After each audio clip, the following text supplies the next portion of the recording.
Hello, everybody.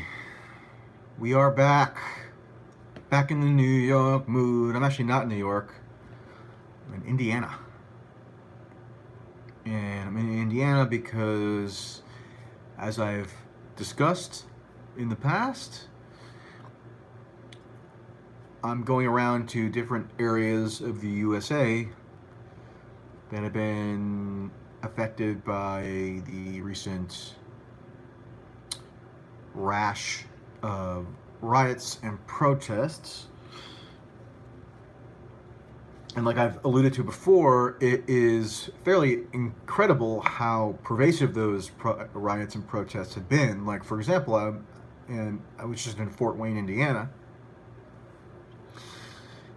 And Fort Wayne, Indiana is not a place that you'd just intuitively expect would have undergone any kind of significant protest or riot activity, but there was.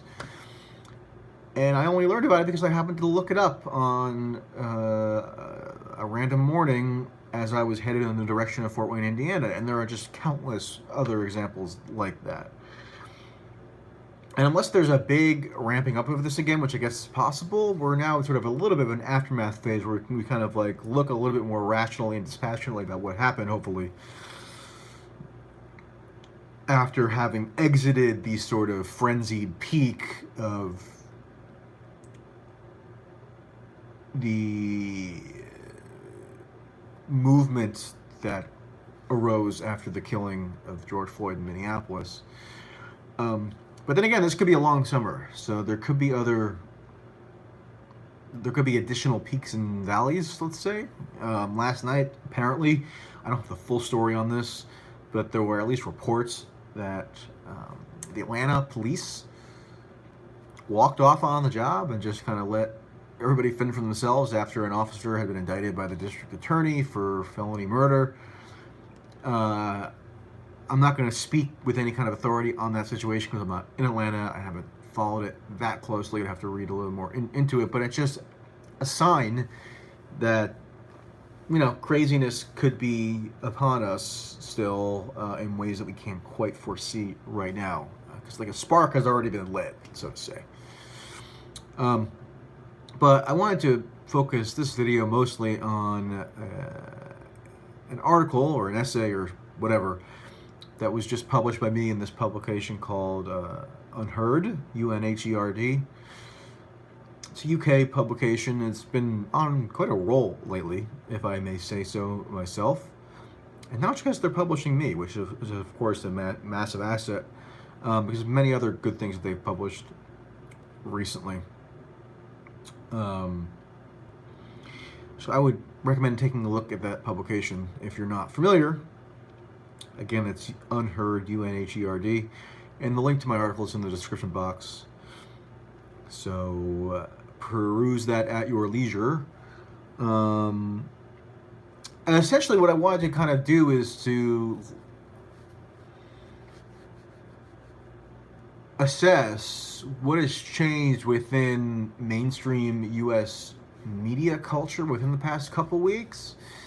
And now these are, in part, longer-term trends, right? So especially since 2016, and arguably even predating 2016, but I kind of used 2016 as a demarcation point where there was, it seems to me, a pronounced epistemological rupture of some kind where all the norms, so to say, that had previously governed or guided the conduct of the media in the U.S., and this is sort of the mainline standard fare media, not like random independent journalists who are agitating from the outside, right? I'm talking about mainline institutional media culture. There was a dramatic shift in 2016, obviously caused by the political tendency of Trump. The media class, by and large, was traumatized, appalled, angered, bewildered by Trump. So they kind of discarded much of the kind of like professional ethos that had dictated their behavior prior to 2016.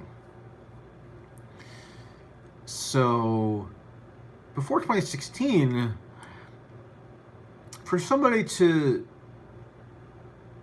question the prevailing sort of dogma of U.S. media culture was, it wasn't a mainstream view, and that was objectivity. So the idea that you can't take a side if you're a journalist. You have to kind of like very even-handedly represent, quote unquote, both sides of every issue. You can't be outward in your own principles. It was just always very stifling and very hindering.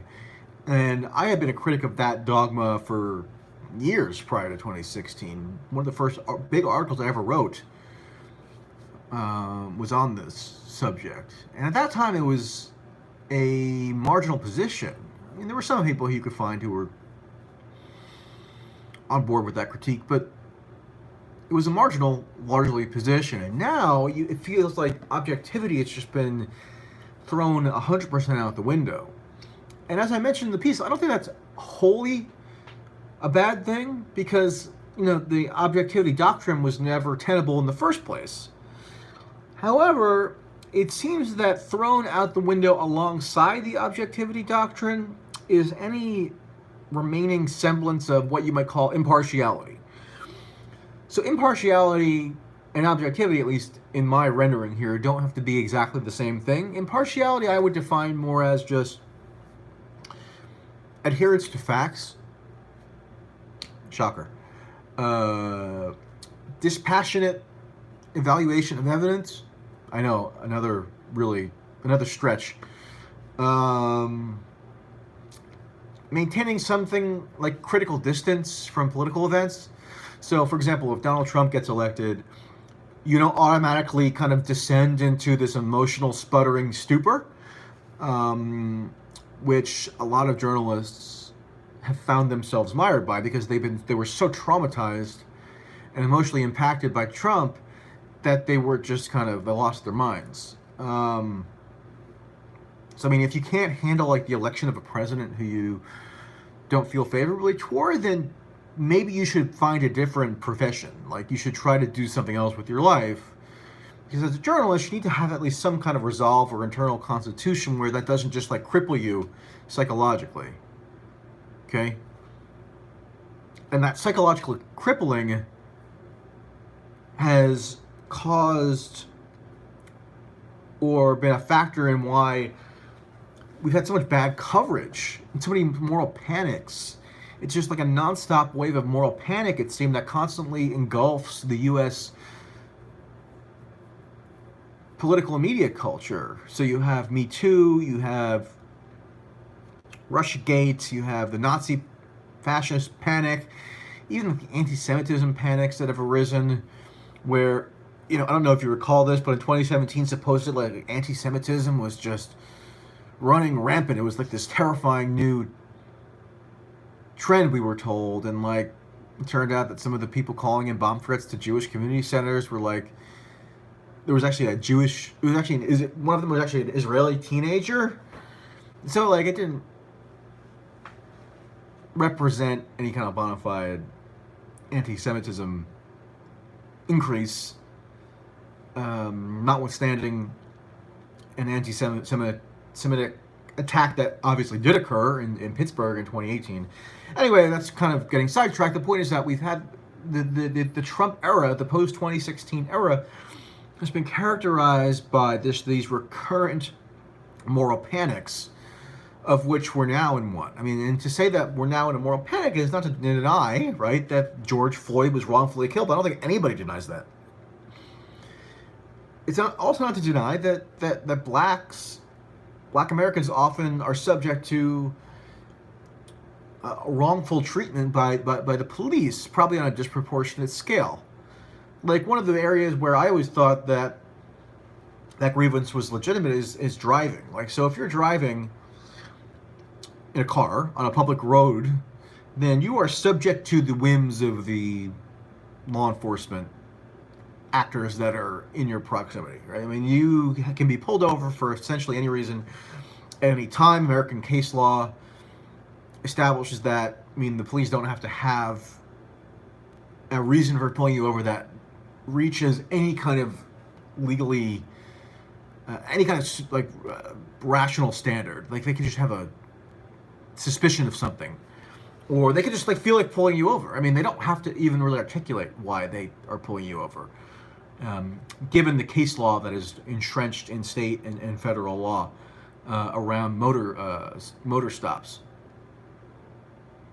So I mean, I, as a white person, probably I'm gonna have an easier time driving through like rural Indiana, like I just did yesterday, or other places in the U.S. than if I were black. I mean, I think that's pretty clear. So I mean, I'm not. So in calling what's happening now a moral panic, you're not denying that there are rational reasons to identify, problems with racial disparities in the U.S., problems with police conduct, etc. But it always takes on a morally panicked dimension as well, where you have like stuff like the media, these like cry-bully 25-year-old journalists, and they're not all 25, but they're like, I would say 20, they're in their 20s and 30s mostly. You have them like using this atmosphere as a point of leverage to seize power within their media institutions. So what does the killing of George Floyd have to do with some like online magazine conceding control or ceding control to this ascendant kind of cohort of emotionally unstable journalists? There's no connection there. They've just capitalized upon a political and cultural environment that empowers them, that gives their claims, as unempirical and as ridiculous and as ill-founded as they might be, some kind of salience so that they can just get what they want. It's a power play, okay? And you see that across the media industry right now. And I'm sure there are, and just in terms of the personal feedback that I get from people in the media who are petrified of saying anything publicly, and what's been publicly reported, you can guarantee that this stuff is a lot more widespread than even we can, understand right now. And so these media actors who are culturally ascendant, institutionally ascendant, who are seizing control of their institutions, they have a lot of influence. You might not like the mainstream media or the culture industry. I don't either usually, but I can still recognize their influence. I recognize that the power that they wield, not just in the U.S. They have global power because the U.S. is a cultural hegemon. Look at what happened. I mean, it's stunning, really. You have George Floyd killed in Minneapolis, and then within a week or less, you have like giant remembrance marches for George Floyd in like Berlin, Germany, in Brazil, in the UK, in France. I mean, that's interesting. I mean, that's sort of mind-blowing in a way, really. I mean, it's impossible to imagine a protest movement being adopted by the U.S. population as a result of some police killing, say, in, I don't know, Liverpool, England. I mean, it just doesn't happen. The U.S. has hegemonic cultural power, in addition to its hegemonic military power, economic power, etc. And that's what we see on display now as this protest movement just swept large portions of the world. And as the cultural hegemon, guess what? The media has a lot of influence in shaping that those cultural sort of structures, those cultural sort of engines of influence.